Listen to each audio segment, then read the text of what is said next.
All right, welcome back to Module 6 for EDD 939, and looking in this module at the idea of strategic acting. And so for this lecture, we're going to be looking at the concept or idea of agility. And the book talks about this some, and so I just wanted to highlight a few things. You hear a lot in organizational literature about having agile organizations. There's actually even a methodology that is an agile methodology.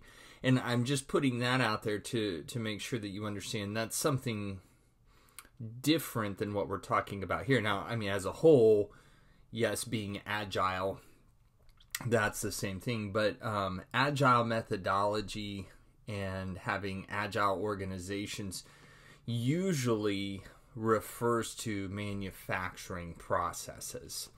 And it kind of, if you're familiar with these terms, it's in the same vein and realm as like Lean and Six Sigma, which are ways to go about doing your work that improve efficiency and reduce errors and reduce waste. And then with Agile, you can adapt more. So that's a connecting point. But we're talking about here overall having an agility mindset and capabilities within your organization, your department, your team, if you will, and how that relates to strategic acting. And so, in the first slide, I just said recognizing the need for agility. And most athletic activities encourage and expect agility. So that's a good frame of reference to put this in. I say most because, all of them want you, I would say probably all of them say, yes, you should be agile, but it's more important in some. For instance, basketball is the one that probably I'm most familiar with because I played basketball for a few years when I was in high school.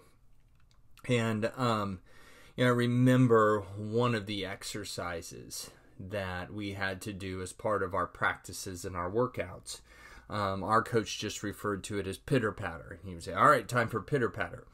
And what we did is, and if you played basketball or seen guys practicing, you may have seen this before, we would have to be in a crouched position, and he wanted us on the balls of our feet, and then he would blow the whistle, and I don't know if you can hear this, right, with our feet, we're pitter-pattering on the court, so like that. And we would do this, and then he would blow the whistle, and we'd pivot to one side and back to the middle, and then blow the whistle and pivot the other way back to the middle. And then he would have a basketball, and he'd blow the whistle and hold it a direction. We had to slide that way, and then he'd hold it, back to the middle, hold it, and I don't mean like slide, we'd shuffle over and then shuffle back and forward. And I mean, it was, tiring just to, because we do it for quite a long time and doing all these things. And then he would also periodically take the ball and throw it. And then we had to dive, like we were going after the ball. And then, one of the assistants would hand him a ball, and we're back up and doing it, and then we dive the other way. And that exercise, that activity, was to increase our agility so that we were ready to move in any direction. And that's the idea that we want to have, when we think about our agile organizations or having agility within the organizations and how it connects to strategic acting. Because we want to be able to move and adjust and pivot and dive and always on the balls of our feet. And he would even yell sometimes in a game or in a scrimmage, not yell, but yell out from the sidelines, they're catching you flat-footed. They're catching you flat-footed. And what he means is, sometimes literally, we had planted our whole feet on the court. And what he drove into us is the whole time you're out there in the game, you should be on the balls of your feet. Now, unless you're taking a charge, but that's different. But why? Because you always need to be agile. You need to be ready to move and adapt and all of that. And so that's the idea that we're talking about here with agility. And organizational members, and so therefore organizations as a whole, should be agile as well. You should be ready to move in any direction. You should have that concept of on the balls of your feet and pitter-pattering and things like that, so then you can pivot and move around. We're going to talk about some of these other ideas. And then I put a quote there, and you might think I'm like being facetious or something because I put in parentheses my coffee mug. Literally, that's where I got this quote. Years ago, as a gift, my wife gave me a mug. I like outdoor scenes. I like being outdoors, hiking and things like that. And she found this mug for me. It has a bald eagle on it. And, it's a picture of a bald eagle painting kind of picture flying over a lake. But there's a quote on the mug, and it says, the world around us is in a constant state of change. Much is lost with complacency. And I don't know why they put this quote on the mug, because there was nothing. It was just the mug. Then on the other side, it had some facts about the bald eagle. So I don't know if it's a ecological, environmental reminder about things like that, or what. But but I've always loved that quote because I think it's a great quote and it's true. And I think it applies here to this concept of agility. So yeah, the source of that quote is literally my coffee mug.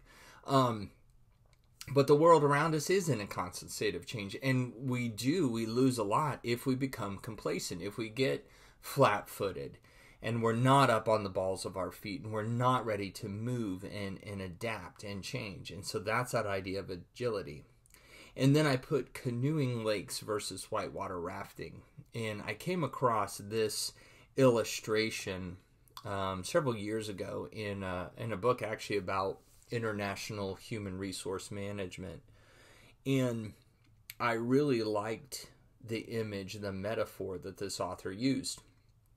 And it doesn't just, it applies to international human resource management, but it actually applies to everything. And I think it especially applies here. And I can't locate the book at the moment. Otherwise I would read what the person said, but I'll explain what they said. And this author makes the point that for years in organizational life, so looking back to middle 20th century, even into the 70s and somewhat in the 80s, you could say, what organizational life was like was paddling a canoe on a lake. Overall, the waters are nice and calm, and you just paddle across to get to your destination. And then the author said, and it would be like there's a chain of lakes with maybe creeks or rivers in between, and periodically as you hit the river part, you might hit a little bit of a rapids, a little bit of rough water, but you get through it, and then you're on to another calm spot. And that's how organizational life was for a lot of years. But the contention of the author then is many haven't shifted to the new reality. And the new reality is we're no longer paddling overall on calm lakes and then hit a little bit of rapids and then it's calm again. The image, the metaphor that is appropriate for now is now our organizational life is lived in whitewater rafting.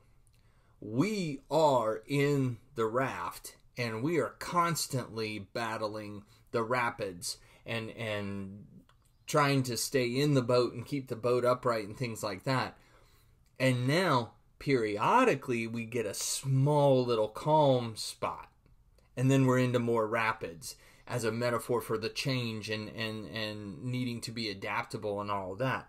And I thought that when I first read that, I thought, man, that is great, because it's so true. And at the time when I read it, I was working for State Farm Insurance, and that had been very much true of State Farm. They hadn't changed things for years. And then all of a sudden they hit the early 2000s, and it was change after change after change after change after change. And that's how it continues to be for organizations. We need to have agility. We need to be agile. And so that means we need to be ready to act in the moment, but we have to make sure that we're acting strategically. I mean, I think if you've ever been whitewater rafting, you'll identify with this. When you're whitewater rafting, you have to be aware of the situation, and you are acting strategically, both for the short term and the long term. Because one little movement I make in my paddle right now it affects a whole group, as we talked about in the earlier lecture, right? Because what I do with my paddle could impact my whole raft, and not just in this moment, but if it starts to spinning, and that might, help for right now, but now we're heading to another big rock. And so it's just that idea that you're constantly aware of both the immediate setting and what's coming down the river, and how the decisions I'm making are going to impact that. So it's very much about strategic acting. So we have a need for agility. But I also want to drive home the point here on that next slide, though. Agility is more than just being fast. And sometimes I think that's what we think of with decisions and being agile and having agility in our organizations. Oh, we need to have agility, and what we're saying is we need to be fast. But agility is more than speed, and if you think about that, you know that.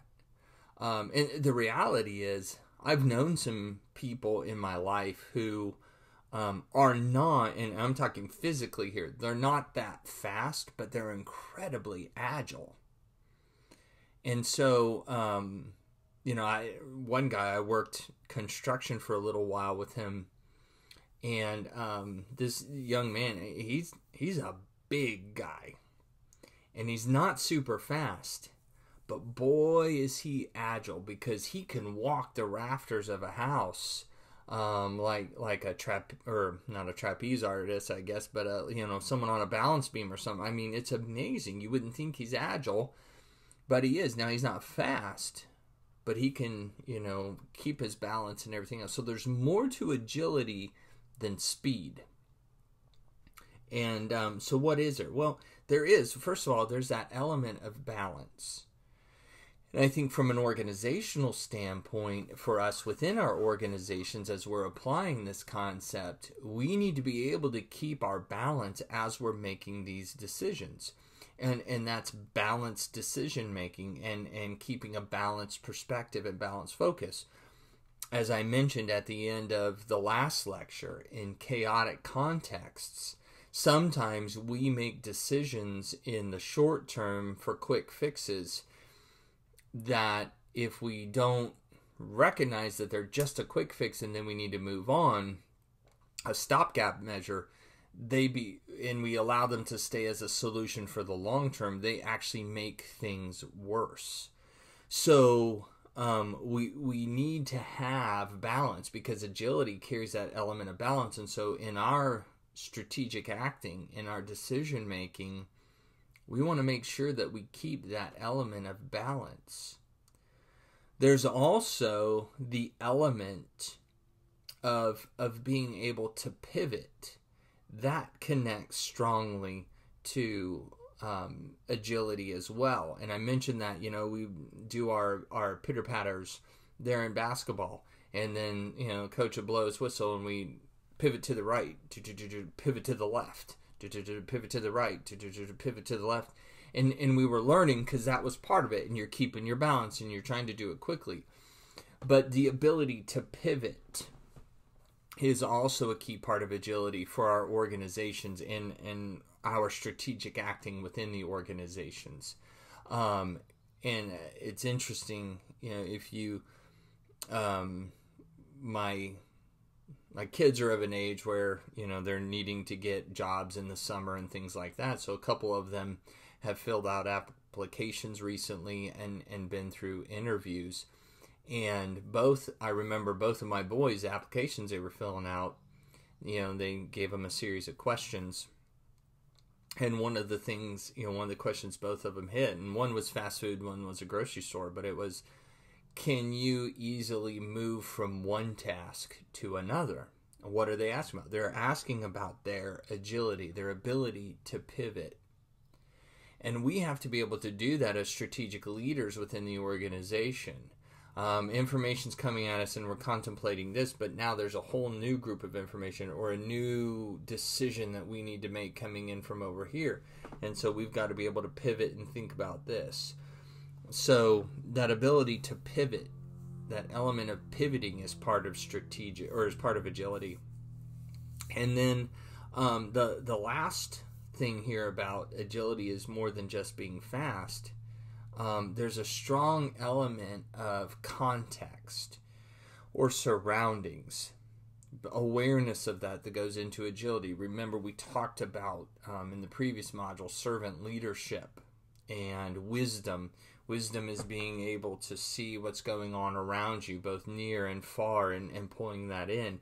And that comes in this concept of agility. Like I said, with whitewater rafting, you have to be aware of what's going on, both right there and how the decisions I'm making, as well as what other rocks you're reading, especially if you're in the guide position in a raft. And I've done some of that, some guiding. You're constantly scanning the river to see what's coming, what's ahead. Because while the rest of the members in the boat might be fighting in that moment to not fall out or something, you're also looking down saying, okay, now we've got something else coming. And so it's the same back to the basketball, the pitter patter.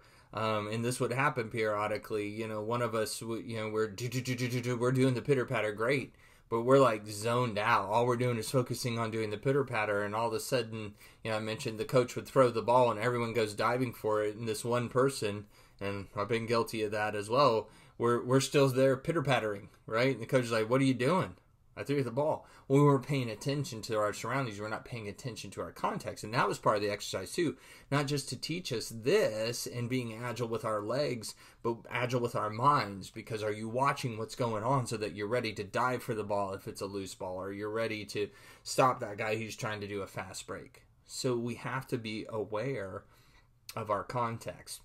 And then the next slide there is just, I make the point, fast decision-making can be bad decision-making. So again, being agile is not just fast. Now we need to be, there is a speed element to agility. I don't want to ignore that. And sometimes we need to be fast, and we don't want to be super slow in all of our decisions. But fast decision-making at times, if it's not strategic, can be bad decision-making. An illustration that I think of with this is, if you are familiar with driving on ice, you know what I mean by this. Now, if you're from a part of the country where you don't really get winter weather per se, and you haven't driven on ice before, just bear with me. But one of the biggest mistakes that people make when they're driving on icy road conditions, slick road conditions, is they feel the car start to slide and they make a fast decision that's not strategic. And what do? They slam on the brakes. And that is the worst thing most of the time that you can do, because your car's going to slide more. Or what they do is they not only slam on the brakes, but they turn the wheel. Now you're really going to be in a spin. And so that's a fast decision, and it's a reaction, right? It just makes it, I feel like I'm starting to slide, so I should slam on the brakes. Really, what you should do is take both feet off the pedals and hold the wheel steady. If anything, with the brakes, you pump the brakes. You don't slam on them, you pump them and try and get it, and you're holding it steady. But that's still a fast decision, but you're making a strategic, a thought-connected decision rather than panic and reaction, slam on the brakes, turn the wheel, because you're probably going to end up hitting someone or on the side of the road or in the ditch. And so fast decision-making can be bad decision-making. So I don't want you to walk away from this section on agility thinking, oh, fast, fast, fast, fast, because that's not always the best. And then the final thing that I want to look at in this lecture are those barriers to agility. What gets in our way of being agile within our organizations? And here's just a few things that I thought of. One of them is that perfection stands in the way of progress. We can't be agile, we can't be moving forward and adaptable and flexible because we're so focused on perfection. I was in an organization that this was one of our key problems. We let perfection stand in the way of progress way too many times. Well, it has to be perfect before we release it, before we go public, before we put this out there. Have we made sure that every tiny detail is 100% perfect? And you can't. You never move forward. And so, as a result with that organization, there were several projects that never got off the ground, never moved forward, because it was like, well, can you assure us 100% that this thing is perfect? No, because nothing is. Well, then I just, we need to work on it some more, and then things wouldn't happen. So one barrier to being agile, to being adaptable and flexible is, well, it has to be perfect, because if we're straining about perfection, we'll never move forward. Second one is, and I experienced this at that same organization, is this concept of tradition. And by the way, I love traditions. I love traditions in our family. I love traditions in organizations. And honestly, I think traditions and rituals can have a very, very important role to play, especially when connecting to values and mission and culture and climate and things like that. So don't hear me saying that all traditions are bad. Traditions can be a very good thing, but they can become a barrier to our agility with ideas like this. Well, we can't do that. Why? Because we haven't done that, usually is a response. Even though that may not be actually what's said, but that's what the idea is. Well, we can't do that. Why? Well, because we've never done it that way. Well, that tells me that a tradition is standing in our way, and that makes it very difficult, again, for the organization, for members, for teams to be agile and flexible. A third thing is this: it's a no failure allowed culture. We don't tolerate failure. We don't allow failure. And any organization that does not make room for failure is ultimately doomed to fail. Now, I'm not saying that, if somebody totally messes up, that, don't worry about it. No, I mean, especially, and if you have a person who chronically is making poor decisions that are failures, that needs to be addressed. So don't misunderstand me. But what happens is, if we never allow failure at all, and any failure is severely punished, no one's going to try and take risks. So that becomes a barrier to being agile. And then the final one, and we're going to talk about this really in the next lectures. We talk about the learning organization, and I already talked about this in the last lecture as well. Some talking about, reflecting on things, and that's an opportunity for learning. A barrier to agility is there's no reflection at all on past successes, past failures, just past experiences as a whole. If we're not doing that reflection, then it's hard to be agile and adaptable and moving forward and things like that. So I hope this look at agility has been helpful to you. And this will conclude Lecture 3, and then we will see you in Lecture 4 talking about the learning organization.